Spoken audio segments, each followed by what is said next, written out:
Off the Bench with Jacob Hester and Matt Flynn. Okay, here we go. Where the plays get broken down and science gets denied. Yeah, they said I got to come off the bench. Hour 2 of Off the Bench, live from the Raising Cane studio.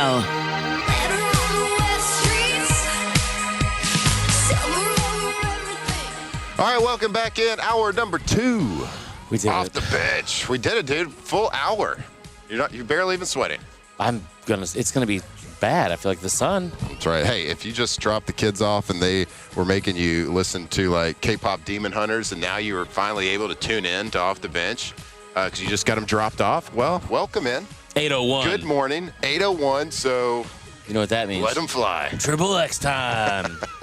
Don't let them fly like you almost did last segment. I did not. Allie did text me, and so did Alondra, and multiple people. It was good. It's good close. stuff, though. Yeah, it's good. But you contained yourself. You held it in. Yeah. And if you're just joining us, we appreciate you joining in. It's Thursday morning, draft day. Finally, the talk is over. The picks are about to be in. Yeah. And we are live from the LSU parade grounds right here in the middle of LSU's campus. And yes, this is not Jacob Hester. This is Chris Marler From the co-hosting internet. with me from the internet. Yeah. Runs the social media here, 104.5, and he's also an expert at dogs. What else? Close on the pronunciation. That was tough. What else am I? I'm good at mental math. Mental math? Yeah. Okay. It's 34 times 72. Okay, that's insane to do. Okay. All right. Sorry. Come back at hour 3, and I'll have that figured out. I was gonna say like addition or like change, or like when you look at the grocery store. 34 times 72 is a crazy thing to pull out. Okay. The first thing that you could come up with that you're good at, you said mental math, and then you say it's got to be addition. That's a subtraction, I think. That plus sign really, really gets me. Speaks to you. It's not my best. Okay, anyway, I'm good at other stuff. Okay. I know. I don't know what else. Obviously. I used to be funny. Those were the good old days. That's good on that. I remember when. Yeah. Hard worker, We just established that. up early. That's all I got. Yeah, What are you good at? Throwing a football? Not leading Great a radio facial show. hair. Not leading a radio show for sure. That's not true. Don't say that about yourself. Let's all say one positive thing about Flynn in the Listening chat. to jam bands, I'm pretty good at that. Blinking, I've discovered that I'm elite at that. Because not every blinking. Oh, yeah, not everyone does that. Not everybody does Good that. callback. When you're, thank you. All right, Let's talk about Ty Simpson. listen. The NFL draft's tonight. Yeah. We're about to get into it. But before we do, let's make sure that it's hour number 2. Let's make sure we get this show started. What's up, Tommy? It's time to get glowing, courtesy of GoFlow IV Spa, where hydration, vitamins, and a summer-ready glow are always on tap. Now, for starters. All right, go to GoFlow IV, GoFlowIV.com. Your IV spa, IV therapy over there, Jefferson Highway, near Bocage right here in Baton Rouge. Marla, have you ever had IV therapy before? I have had therapy. I have not had IV therapy. Okay, very good. We're going to just leave that right there. I'm just going to giggle a little bit and move on. Well, you need to go Sounds get a little nice. IV because it gets straight to the veins. And we're talking about hydration. Mm-hmm. We're talking about vitamins. Get hydrated, get vitamized right over there at GoFlow IV Spa. And, hey, if you got a little sick tummy, they got a little something they can yeah. put in that IV. They got some add-ins. If you got some inflammation, I know probably if you start working out again I've been and you got a little inflamed, yeah. inflammation, a little soreness, they got stuff for that. They'll knock that right out. So go in there, get you an account, about 30, 45 minutes to get that first IV. You'll walk in feeling one way, and you're going to walk out feeling a lot better and probably even looking better. Go to GoFlow IV Spa, GoFlowIV.com. All right, so I wanted to something's kind of piqued my interest a little bit. Ty Simpson. He's going to be for everything that we know and can predict, he's going to be the second quarterback taken off the board.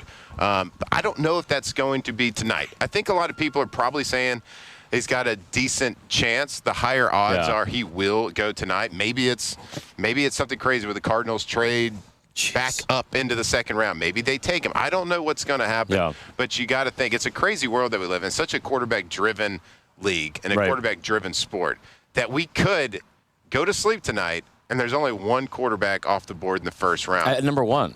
At number one. And so for 31 straight picks, you would not. I mean, but here's the thing, too, Flynn. I think you brought this up the other day, and I hope the same for Ty Simpson as I hope for Garrett Nussmeier, which is I hope he is not drafted by the Cardinals and needs to go in and play right away. Please. I don't want to see either of those things happen. I think there's so many. Do that.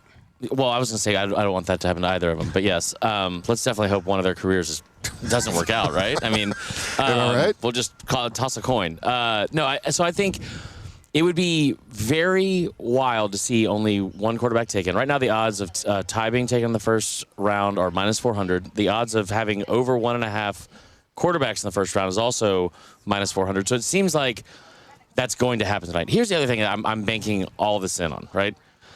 Every year someone does something dumb. Someone drafted Anthony Richardson one time. They saw him throw a football at his pro day. He hit a ceiling. They can throw pretty good. Sure. Sure. But not to anyone. Fair. But and Ty Simpson and Anthony Richardson, they look almost identical. They're the same type of athlete for sure.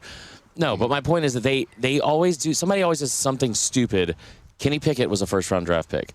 Someone will do something that out of necessity, and I think the Cardinals, the Cardinals, the Rams, and then also the Steelers are all three teams that need someone. I don't think anyone's going to necessarily trade way up to get him. I don't see him slipping out of the first round. I also think he's done a lot better than people gave him credit for since the season has ended. Right? I think he's done really well in the pre-draft circuit. Right, and it's.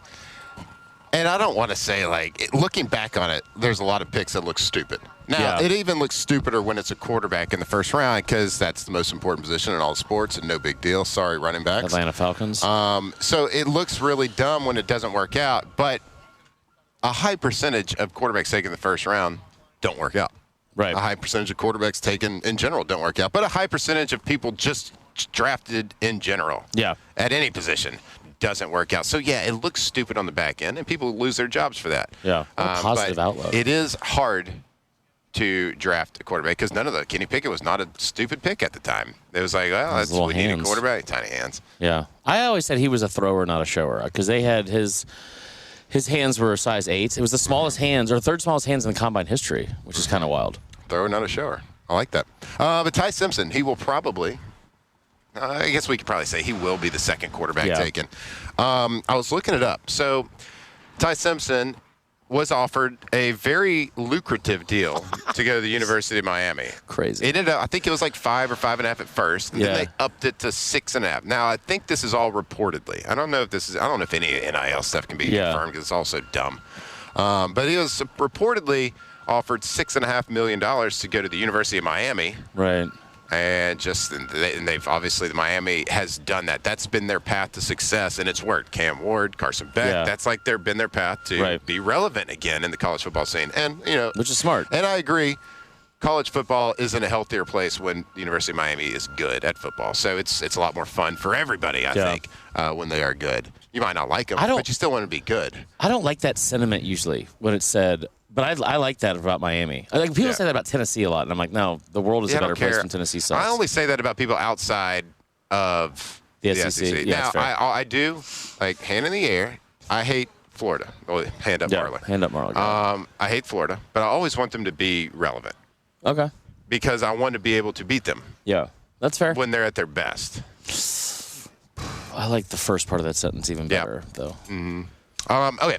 So, Ty Simpson offered $6.5 million. And he did not take that, obviously. He entered the draft. He's going to go. He's like the opposite of Trinidad Chambliss. He actually wants to play in the NFL. Right. But I was looking at it, and I was kind of looking at projected salaries and money for all the first-round picks. Right. Ty Simpson is going to need to be drafted at least in the top 35 to break even on what he was being offered. I think at Miami. I'm looking at it. It says 96 is $6.6 million. Yeah, that's total contract. I'm sorry, making money next year. Good point. Okay. Yeah, so $6.5 million next year. Last year, the 35th pick was Nick Emanwari. His bonus was $5.077 million, and then it's I think he's a little workout bonus, then a smaller salary. Should have been a first-round pick. So he made he made around. That 35th pick last year made around maybe just south of $6.5 million. But I just thought it was a funny comp to say, look, you got to at least be drafted 35th to break even from your Miami offer. Now, of course, the contract, if you're in the first round, your contract's going to be fully guaranteed. So, that contract will be, if you go in the late, it's going to be, in the upwards of, let's see, I got it pulled up here. Picks 31 through 32 anywhere. Pick 21 is going to be $19.875 million guaranteed. Pick 32 is $16.168 fully guaranteed. So there's not a lot of difference in that last. Once you get past 20, like, you're making obviously a ton of money. And he's already made money, I think, at Bama. I don't know what they would have paid him. I will say this too. I think there's some quarterbacks I think it's a really good move for, but you saw with Carson Beck. Carson Beck going in 2024, there were some mock drafts that had him as the number 1 overall pick. Yep. And then he kind of struggled against elite teams at Georgia in 2024. Like all the interceptions he had against Bama, against Texas, against Florida, who was elite defensively, I guess.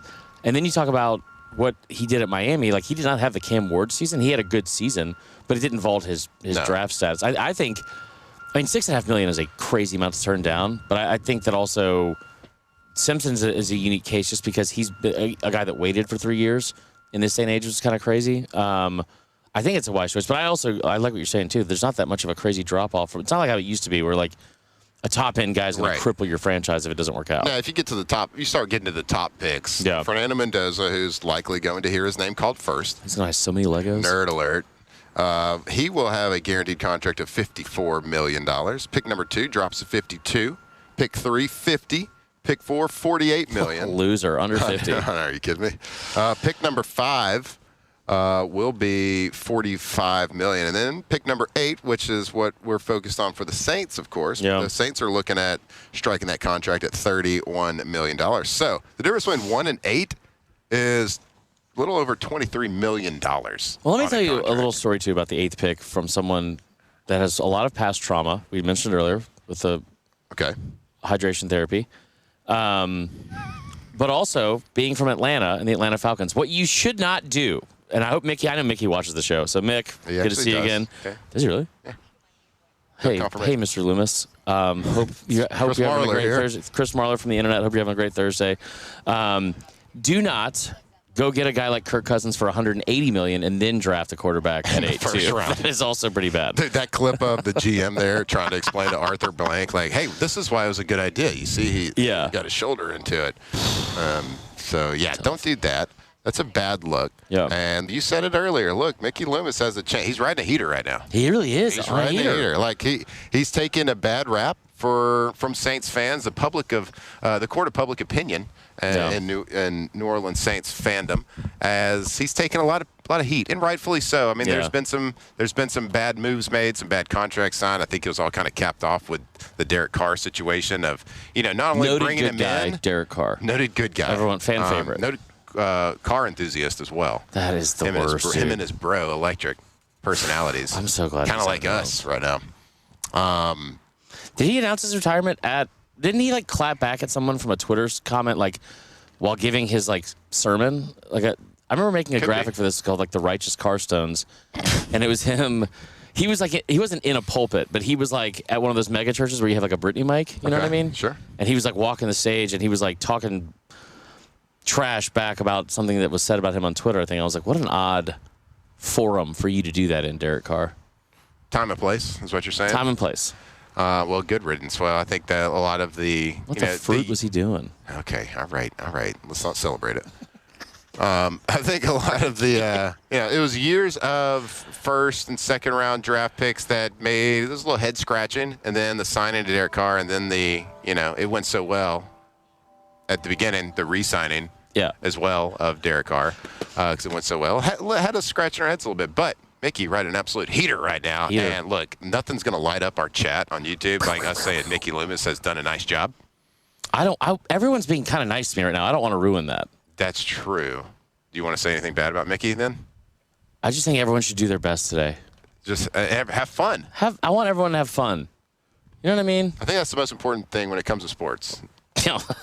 I do not love sportsmanship. I think sportsmanship is stupid. You know what we used to do? Okay. So in baseball, you have to, at the end of the weekend series, you have to do one of these to the other team. Okay. High five, good game, good weekend, blah, blah. Yeah. So I'm dating myself.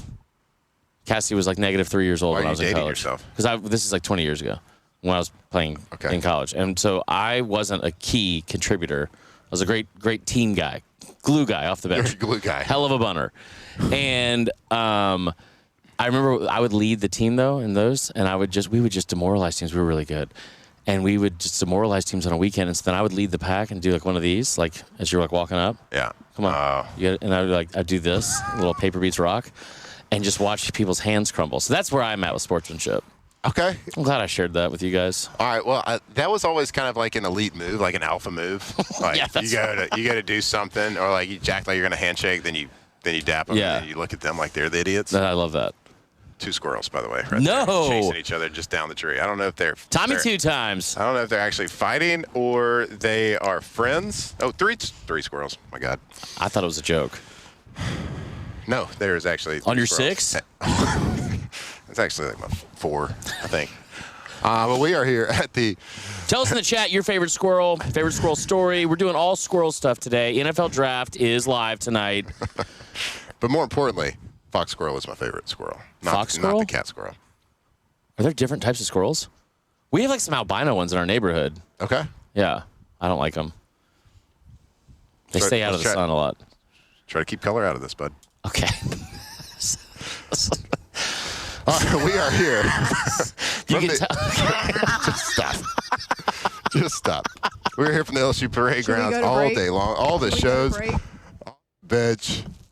The HPS show with Cassie and Hunt. And after further review later on, Matt Muscone will be here live here from the LSU Parade Grounds. We're on Team Kate today, asking you to come get a swab test to help save a life of 11-year-old little girl Kate, who has been fighting cancer, diagnosed with cancer, a rare form, and she needs bone marrow. She needs to find a bone marrow match for her, and it's hard to find. Thousands and thousands of people have already gotten swabbed at different universities, and they are holding all these events at universities because the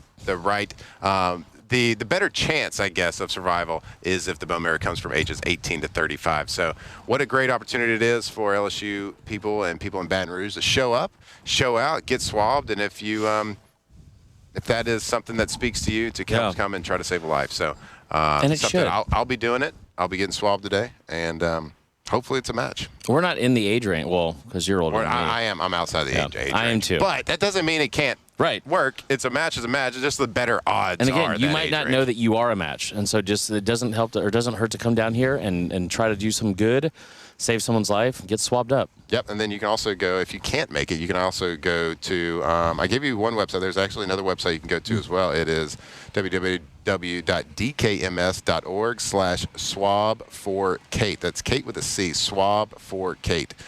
So you can go complete a form right there. They'll send you a completely free swab kit, swab it, mail it back in, and help try to do some good. Help try to be a match.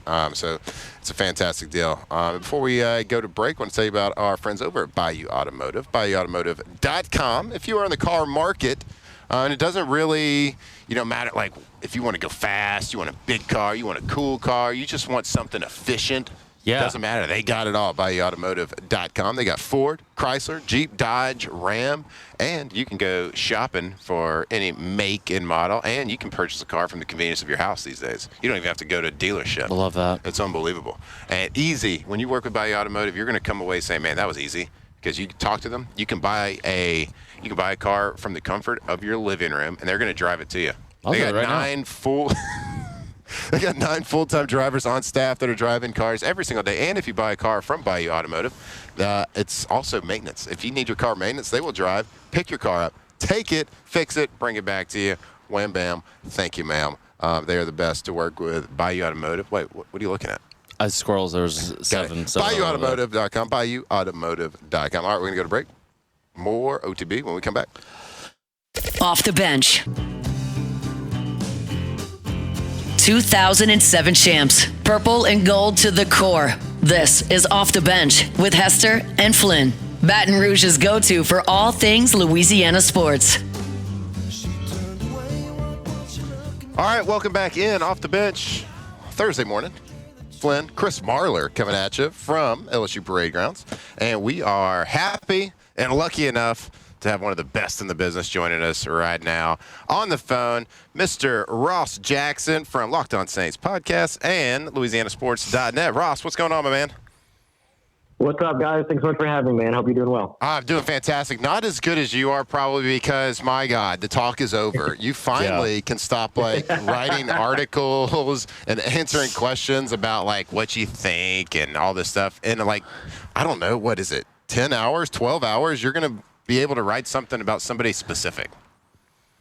It is a nice feeling, I'm not going to lie, but I do very much enjoy the entire draft process. It is a lot of fun, but yeah, I think not just folks that are creating the content, but people that are taking in the content, like fans, are very, very, very excited about this as well in terms of an opportunity to finally take this from hypothetical into reality. Yeah, is this like an event that this is your job, this is what you do, this is your passion, and it's been a lot of buildup that's come to this. But do you ever get to take your hat off? Is this one of those moments where, at least for a little while, just kind of take your hat off, put your Saints hat on, and just be a fan for a little bit at the draft?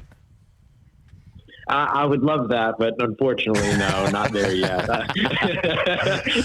Every one of those guys that gets drafted is going to have about 3 articles written about him by me within 48 hours of their selection. So, Ross, it's Chris Marler here. Hope you're doing well, hey, dude. I know you. Yeah, we know each other. We had a few Christmas parties together. So we brought this up earlier, and we were talking about just some of the odds on some of the players that could go at 8. And I know that you and I have talked about this, and I promise you I'm not trying to steer you in this direction, but I brought up the fact that I know that Tyson and Tate are 2 receivers, and it seems like it's between those 2 and maybe Delane. But if you can get Delane at 8, and then a guy like Chris Bell from Louisville in the 2nd round, I feel like that's the perfect 1st and 2nd round combination of picks. What would you be in your ideal world? Where do they go with this pick and the 2nd pick as well?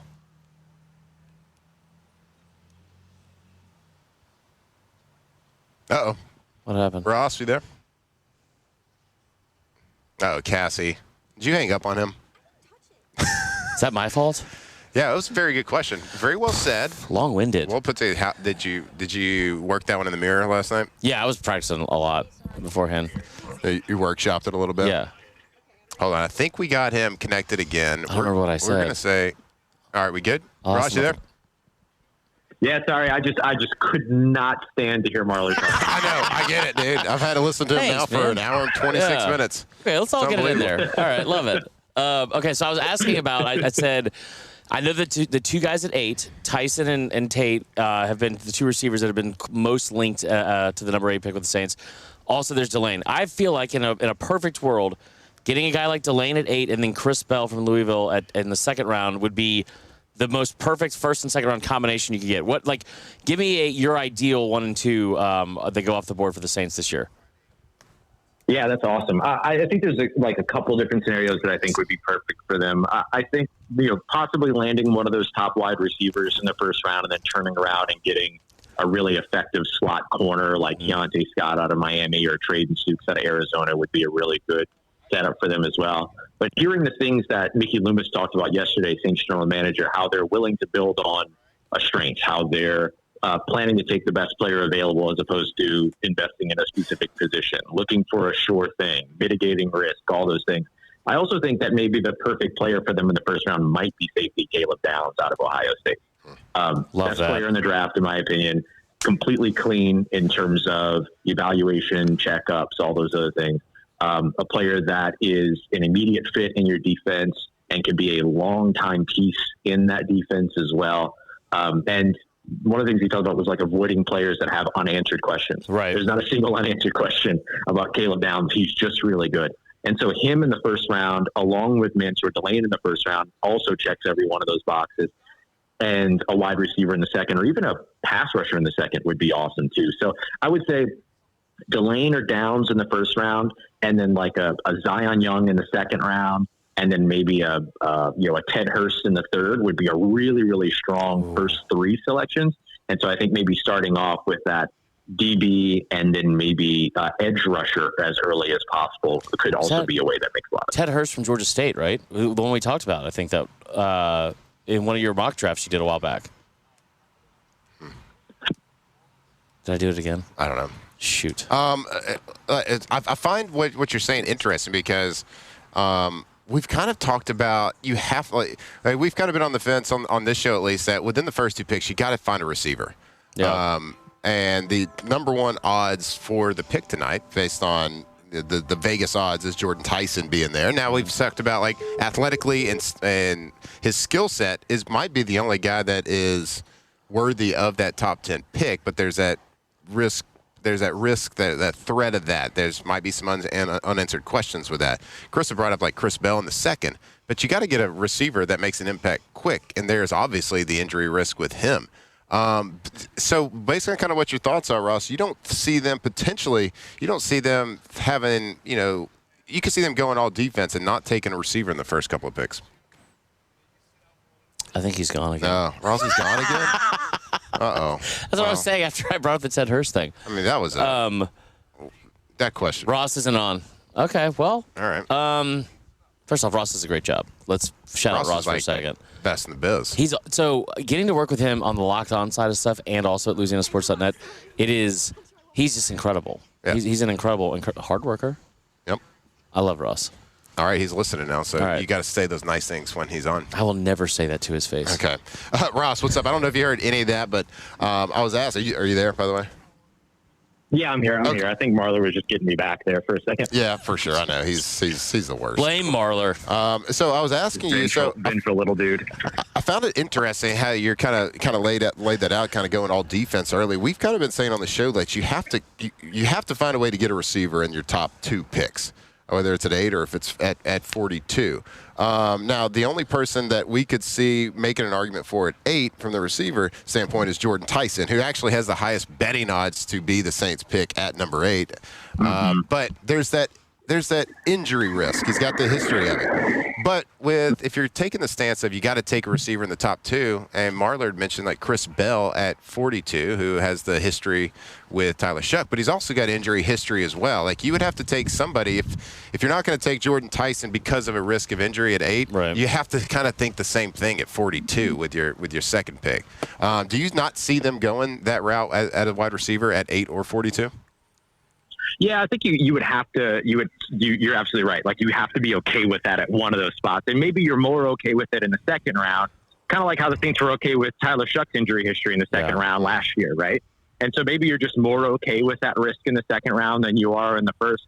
I also do think that there is something about the repeated injuries, not repeated because they weren't the same injury, but there was multiple injuries throughout Jordan Tyson's career, right. ACL, MCL, PCL in 2022, which cost him the 2023 season, collarbone in 24, and then the hamstring in 2025.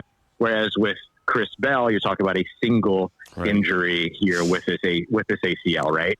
And so I think, and as you guys know really well, ACL injuries now are not what they used to be, right? Like that used to be a career-threatening injury. Yeah. And now it's like, all right, we'll see you in 8 months, which is insane. And so maybe you're just more comfortable with that in the second round than you are in the first, but it is still something that you'd have to answer those questions about one way or another, right? Is this player medically okay and ready to go? How do you think that the fan base would react to a guy? Because a name that is like fallen on draft boards, but is also, you bring up the fact that you need a pass rush, and you look at the Zion Young thing. I love Zion Young. I don't know if he's going to be there at 42. I feel like he's going to be taking the first 35 picks. Well, how would you feel if they took Ruben Bain? I think I'm all about that too. I mean, look, Ruben Bain's got some of those questions. You just have to be okay with the answers to those questions, right? I think, you listen to what Mickey Loomis said yesterday, and they don't want to draft the guy with a lot of questions. They want the sure thing, all that. But just because a player has a lot of questions doesn't mean that there aren't satisfactory answers to those questions. And so as long as you have those answers and you feel like, okay, hey, yeah, historically short arms for a first-round edge rusher, but you look at the tape and you look at the play, and can you see those short arms creating any issues for the player? Not a lot when it comes to Ruben Bain Jr., right? 15.5 tackles for a loss last year, 33 plus over the course of his career, 9.5 sacks last year, 20 or more than 20 over the course of his career. And so if you can answer those questions and you feel good about that, as well as, of course, the 2024 fatal car accident followed by the citation in 2025 for the same offense, as long as you can answer those questions, then you're fine. And so to me, like, that would have to be the biggest thing. But I think investing in that defensive line, and look, we've seen the Saints do that a lot in the first round over the course of their years with this front office. I think that it would be something that would at least make sense for them. Yeah, Ross, give me your thoughts on. I know Mickey spoke yesterday. Kind of give me your just pull that, summarize that, put a little bow on just his messaging, how comfortable you think he is going into this draft. I mean, he seemed like they're very comfortable at 8. He seemed like, by talking, that he's going to be very risk-averse. And I don't know how they can really screw this pick up, because there's going to be some, and I'm not saying way to jinx it, Matt. All right, relax. Okay, you can always do something, but they're going to have an immediate impact guy and a long-time starter, well, from what we think at least, available at 8. But how do you feel about after him talking yesterday? Yeah, I think it's hard to look at his presser from yesterday and not walk away like, oh, Mickey's really confident about what's going to happen in his in bag. This first round of the draft. And he was just kind of like, he had that bravado, he had that sort of confidence and everything like that we're kind of used to seeing from him. And so I think that he is in a really good, he feels like they're in a really good place at 8. One of the other things, everything that you highlighted are also things that I would highlight as well. But one of the other things that he mentioned was that his view of the team, they had a really strong finish to the season last year. But the way that he kind of laid it out was like, look, that was a 5-game stretch, 6-game stretch. They're not buying into that.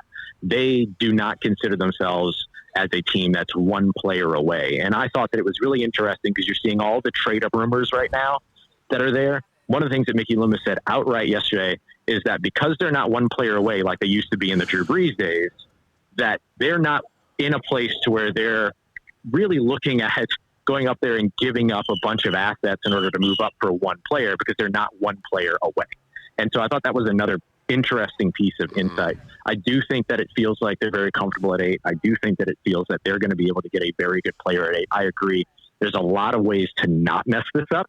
And so to me, they're in a really, really good place going in here. I could see them maybe getting more aggressive and trading up in or out of day 3, like up from day 3. But I think they're pretty comfortable with where they are, at least within, those 3 selections in the top 75. Ross, I want to give you a scenario, 2 scenarios. Okay. And you tell me which one you think is more likely to happen. There's only one quarterback taken in the first round, or the Falcons do something inexplicably stupid and get into the first round and make another dumb pick like they tend to do. Oh, that's a good one. I think it's going to be more likely that one quarterback goes in the first round. But if number 2 becomes true, maybe that means that number 1 doesn't become true, because what if the Atlanta Falcons do something really stupid and trade up into the first round and select the second quarterback? That would be good. Honestly, I don't know who if they went and got Carson Beck and had Tua on the roster as well, that is my personal hell. I think that would be awful. All right, don't they already have? No, Michael Penix. Yeah. All right, Ross, we appreciate your time, but I'm going to give you one last chance to make your final pick leading up to the draft, unless, of course, you change it a little bit later today. But this is your final answer. Who do the Saints take at number 8 tonight? Yeah, I'm gonna change from where I've been throughout the entire draft process. If I have to make another graphic, Ross. Yeah, right. Yeah, you're welcome. You're welcome, buddy. Enjoy the clicks. I think for me, after Mickey's press conference yesterday, I'm gonna go with Ohio State safety Caleb Downs. I genuinely think that is a player that checks every single box that Mickey Loomis laid out over the course of the 30 minutes that we spoke to him yesterday. And so if he's on the board at number 8, I think he's going to be a really tough player for them to pass up on. There we go. Well, I think that would be a hell of a pick. And plus 1,000 right now. Plus 1,000. So, hey, we want to make a little cash. Make some money. Ross, money. Ross, thank you so much. Locked On Saints podcast and writer for LouisianaSports.net. So, Ross, we appreciate your time. Have fun today. Write in as many articles as you can, and we appreciate the time. Thanks, guys. I appreciate you. Hey, plus 1,000 is not just crawfish money. That's crawfish glove money. Don't start. Yeah. You've already been bullied enough. Thanks for having me on. See ya. All right, we'll get into the crawfish glove situation. Live, laugh, glove. When we come back, live, life, glove. I like that. Print them on the shirts, people. We want to thank Ross right there for coming on the show. So let's go to break. We'll come back and talk crawfish gloves right here on Off the Bench. Off the Bench. All right, go to centralplumbing.org, centralplumbing.org for all of your plumbing needs, whether it's commercial, whether it's residential, it doesn't really matter. Central Plumbing are the absolute experts when it comes to all things plumbing. There's nothing that you can throw at them that they hadn't seen before, whether it's, I don't know, clogged toilet, whether it's you just pipe burst in the middle of the night for no reason. It doesn't really matter. They are there. They are on site, and they are the best. A third-generation company. You know what that means? That means that they do business the right way, and they've been doing it a long time here in Baton Rouge, the greater Baton Rouge area. But one of the most convenient thing that they do, and the biggest peace of mind that they have, is that 24/7 emergency service. Call 225-230-9957 if there's ever an emergency. Doesn't matter when it is, middle of the night, middle of the first round of the draft. It doesn't matter. If you have a plumbing emergency, call Central Plumbing at 225-230-9957. Central Plumbing, the best in the business, whatever the need is. Centralplumbing.org, centralplumbing.org. You're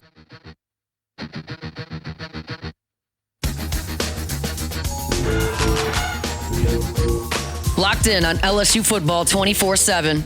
You're listening to Off the Bench. All right, welcome back into Off the Bench Thursday morning. Thursday. It is draft day. Great movie. Hay is in the barn. The picks are about to be in. Yeah. Roger Goodell's about to get booed. He's the worst part of the whole. You know what my least favorite part about the draft is Roger Goodell, him you just said making it. jokes to the he'll go out there and everyone will boo him. He's like, "Come on, is that all you got? Is that all you got?" He's like a. It's just called being self-aware, Marler. No, he's like if AI if a Belk mannequin came to life and was AI chat to to talk with him talking trash back and forth to the fans is really bad. Also, what I hate is when ESPN does their the part where they're like, "Hey, this is this kid's biggest moment. Let's tell you his backstory." Yeah. And the backstory is something horrific. Sure. It's a bad story. Something horrific. He was abandoned in a Shoney's, and he lived off ketchup packets for 2 years. And you're like, what? He's a great receiver. You're at a 4.3, right? They're like, but the ketchup packets. But the That's the ketchup real packets. story. Well, doesn't kill you, makes you stronger. Kelly Clarkson said that. God, it's a great line. Thank you. Do you know how much Roger Goodell gets paid? I believe he makes over. Hold on. Isn't it something pretty egregious, like 20 or 30 million? It used to be 40. Yeah. It's 64 million now. God. Now, I was actually shocked. I just looked that up because that was when I was playing, it was that was the thing. Roger Goodell makes $40 million a year. That's insane. NFL Commissioner Roger Goodell earns approximately $64 million, anywhere between that and $63.9 million per year.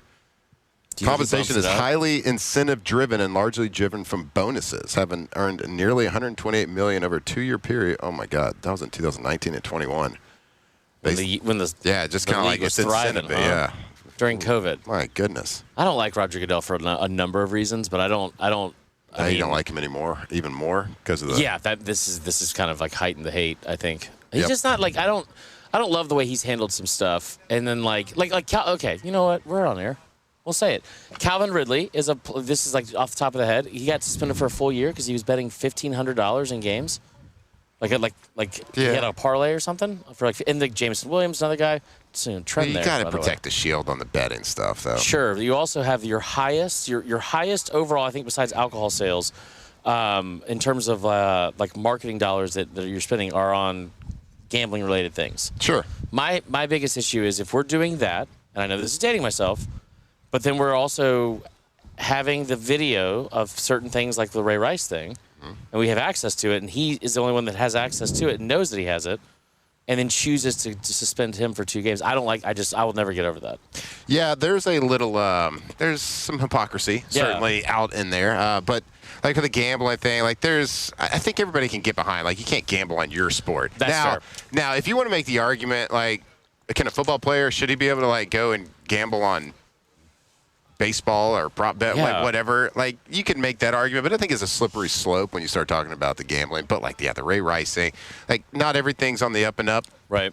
With the NFL, shockingly, but you know what? It's in a healthy place, and I'm glad we do have it. Yeah. And you do have to have somebody in that position, and whoever that somebody is, they're gonna not be liked no matter fair. what. That's also very fair. What really does bother me about the draft, though, in the first round, is the big bro hug. that he What? gets from every player. That's fair, yeah. Is he a good hugger?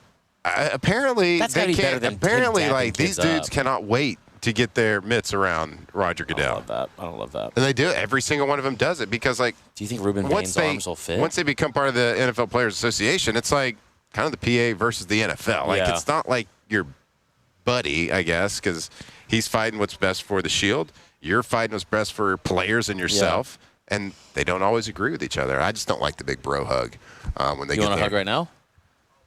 I mean, we don't. I don't think so. Let's do like a Ruben Bain hug. Like just come here.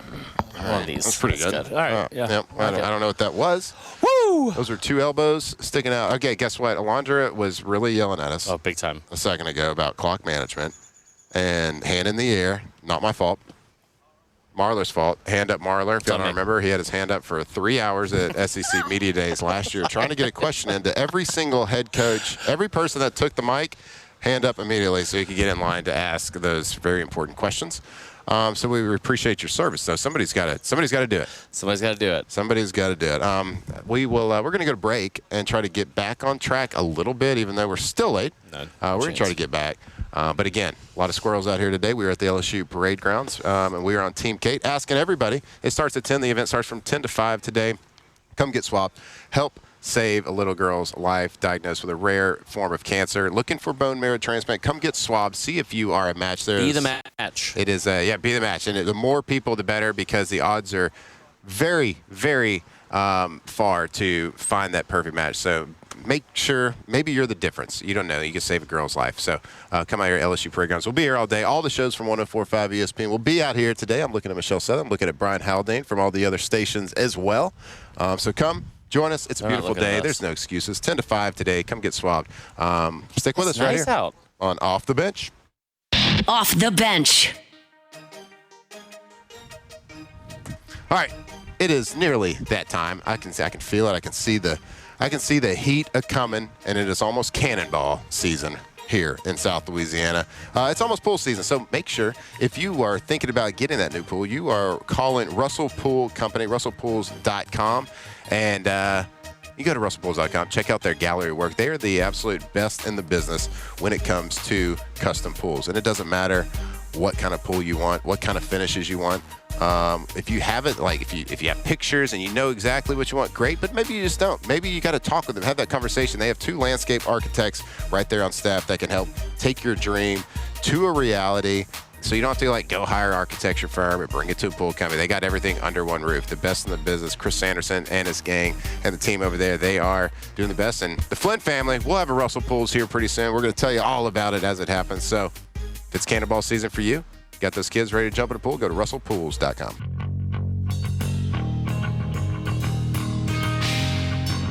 From the locker room to the airwaves, it's Off the Bench with Jacob Hester and Matt Flynn. All right, welcome back here off the bench, closing out hour number 2. I want to thank Ross Jackson for stopping by, joining in the show a couple minutes ago, giving us his final thoughts. Who do you say, Caleb Downs? Caleb Downs. That was his final answer? I like that a lot. He's a great player. Do you think if Caleb Downs were to get drafted by the Saints, What? his first Crawfish Bowl, do you think he's putting gloves on? It depends on if he's in the comfort of his own home with his fiance, who is also wearing gloves, and maybe they have some cuts on their hands because they've been doing interior design. I made up that last Cuts word. on your hands? Sometimes you get little nicks, Okay, so nicks. people, you started quite an uproar Yeah. because you said that you put rubber gloves on your hands when you eat crawfish. I had some drinks, and I told Matt Moscona, I opened the sentence by saying, "You're wrong," which is never a way to start a conversation with Matt. Sure. And then I followed that up with, it's way better to wear gloves while eating crawfish. It's such an easy cleanup. And then I was told, you should leave this state. And I haven't yet, because I don't know. You're still here. Yeah, selling a house would be tough. I don't know. In this economy? In this economy? Come on. So I'm not is gonna it every apologize. time you eat crawfish? No. And also, it's in the. I'm not going to do it in public, right? It's a lot of stuff you do in the privacy of your own home. Crawfish. I don't like that response. What's that? Do you even like crawfish? I love crawfish. I love crawfish. Okay. So, but I mean, it's a fair question. Caleb Downs, glove guy. He seems a lot. He seems to got more. He's got tougher hands than me. Did you get called out yesterday? Probably. By Michael Bonnet? Oh man. Not about the crawfish gloves. That was worse. Not about the crawfish gloves. Yeah. You get in arguments with people on social media. What sucks is that I just always assumed Bonnet didn't know who I was. Sure. And he scares me because he yelled at me one time, which was my fault because I was filming and it wasn't supposed to be. And so then I was like, well, he probably just doesn't. I mean, I'm just there. He just doesn't know me. Yeah. Like, he yelled at me one time. You try to avoid him. Yeah, because he scares me. You fear confrontation. Yeah, and spiders. That's the other thing too. And so I think he's a great dude. He's awesome. There's nothing to be scared of. But I also just knowing me and my natural habitat of living in fear. He said, "Marler, you really?" I was like, "Wow, he knows my name. What a great start to this sentence." This is a great day. And then he was like, "You really argue with everyone on social media," and I was like, "That sucks. That's man. tough." So we got to rebuild the brand a little bit. That's right. You're okay. It's going to be okay. Michael Bonnet is a fantastic guy. Stop arguing with people, and that's okay. We're going to get into that more in hour 2. We're going to go to break, and we got a great hour 3 coming up. Matt Flynn, Chris Marler coming at you right here on Off the Bench. Off the bench. All right, go to Ochsner.org if you need the best health care around. You know what to do. We don't have to tell you. We tell you every single day. It's Ochsner. When you're looking at when it comes to your health, you want the best team on your side, and that certainly is Ochsner. From routine checkups to world-class specialty care, Ochsner's doctors, nurses, specialists are here for you and your family right here at home. And if you go to their website, Ochsner.org, they got Ochsner's 24/7 symptom checker, which helps guide you to the exact right care that you need. All you got to do is go to their website, Ochsner.org/find-care, answer a few questions about exactly how you're feeling, and then you're going to get the care options based on your symptoms. They're going to send you to exactly where you need to go. Comprehensive and continuous care right there at Ochsner. So, again, if you need primary care, they got you covered. Sports injuries, heart care, orthopedics, emergencies, women's and children's services. That's Ochsner. They're leading medicine, advanced technology, compassionate care, all under one roof. Ochsner.org.